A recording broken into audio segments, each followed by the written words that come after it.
The navigation system is divided into three main groups: Air Data and Inertial Reference System, ADIRS, plus standby instruments, radio navigation, additional navigation systems.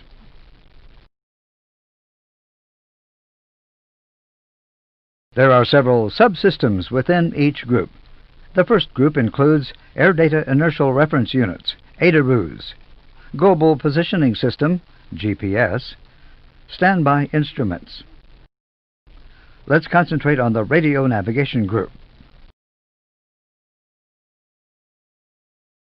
The radio navigation group includes radio navigation aids, radio altimeters, and digital distance and radio magnetic indicator, DDRMI.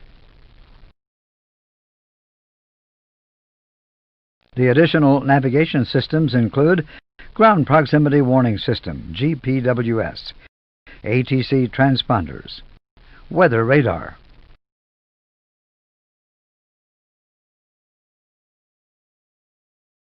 These three groupings constitute the basis for the entire navigation system.